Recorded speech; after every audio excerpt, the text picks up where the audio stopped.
Guys, welcome to the channel. Like always, I'm in the Hernandez garage.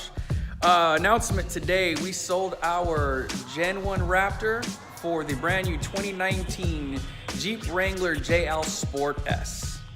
Go, go, hard, hard. 2, 3.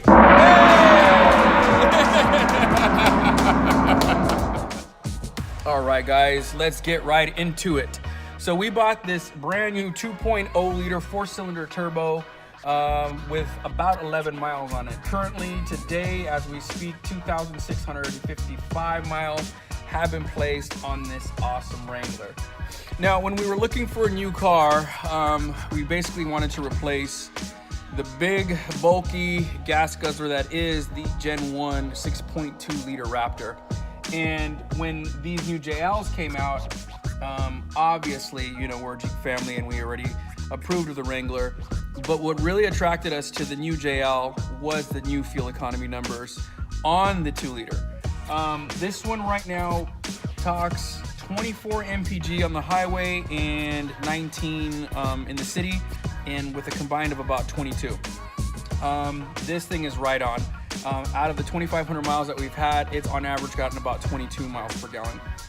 Wifey drives it everywhere, like like you heard. We started with 11 and we're at 2,500. And we've only had it 3-4 weeks, somewhere around there. We went with the S. The Sport S, though, is because it is going to be primarily her daily driver, and because of her new job, she just graduated, it's going to spend a lot of time on the road on the freeways. So that's the reason why, one, we opted for the 2-liter turbo. Two, the reason we got the Sport is because we don't have a need for lockers, for 410 gears, for the 4-to-1 transfer case that the Rubicon comes with. Although it would be nice, we really don't need the sway bar disconnect and all the features that really come specifically with the Rubicon, because that's not what this one is going to be. This one is going to be more of an overland build. As a matter of fact, we're still kind of debating on names. Overland 1 is one of the options that we're talking about.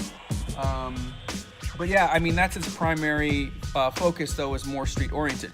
So with this one, when we were talking and we had made the decision to go with another Wrangler, our JK is beloved to the family, and that's the one that you guys are probably more accustomed to on Instagram. When we made the decision and I showed Wifey this setup, she absolutely just fell in love. And so did I, to be honest with you. I've been geeking out over this thing like you have no idea. Let's get started with the front. Let's see if we can stop, maybe get into this this engine compartment without me hurting myself here.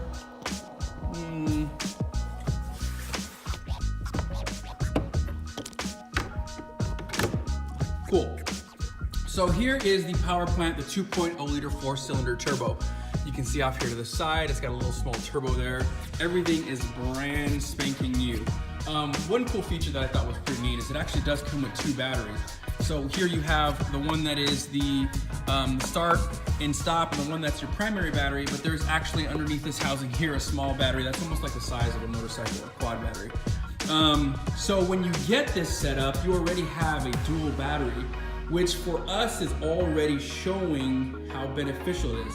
We'll go ahead and pull to the back so you can see exactly what I mean when I'm saying it's beneficial for us. Look at the back, we open this up, and as you guys have seen on the JK, we have a Snowmaster 60-liter fridge freezer combo that fits ever so nicely in the rear. It's plugged in into the factory wiring here, and it's been on for the better part of the week.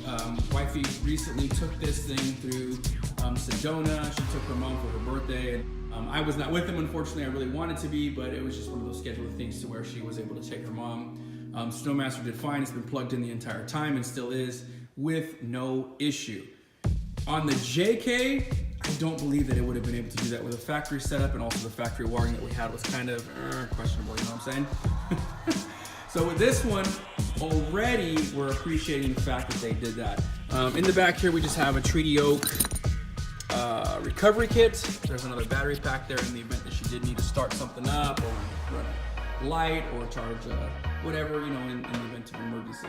So what's cool with this current setup is the Snowmaster does fine. It's already strapped in to the factory points in the rear, and there's plenty of room for that when else they need it.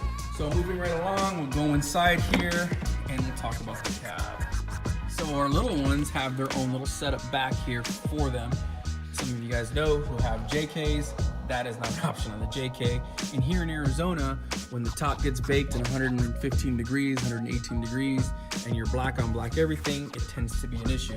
So here we are already in the 90s, 95 degrees, I think it was, just at the beginning of the week. And everything has been going really nicely with the way that they've kind of modernized everything in here. Other than that, guys, stay tuned. I hope to start working on this as soon as possible. I just got a couple more things to confirm on it, and I will keep you posted. If you have any further questions, let me know. Stay tuned for a name. Actually, you know what? Let's do something. Go ahead and comment down below of what you think our little 2019 4-banger 2.0 liter turbo's name should be, and maybe we'll consider naming it that. Thanks for taking the time to watch my YouTube, guys. I'm super excited with the turnout we've already had. I appreciate you guys all coming over from Instagram. Like I said on Instagram, this is where I would like to be a little more, because I do get a little more time, kind of show you what's going on, spend some more time in my garage as we build this up, talk about this Jeep, talk about that Jeep, and then eventually talk about the Gladiator as it's being released with the diesel motor. So again, guys, thanks for taking the time, for watching. Like, subscribe, tell your friends, share this. Follow me on Instagram, on Facebook, on Snapchat. Look to those sources. I'll have a link on the bottom where you can do all that if you found me here on YouTube, and I will talk to you guys soon. I want to do a roof rack, throw a rooftop tent on it. It's gonna get 35, 2.5-inch lift. It already has the Rubicon rock rails. It already has the Fieldcraft mobility bag. It already has the Snowmaster in the rear. There really isn't much in the way of what I want to do to it, with the exception of maybe like a 67 design mount for the iPad, for the iPhone. I already have a light, actually it's right here, that I'm going to be installing. This is the, what is it called?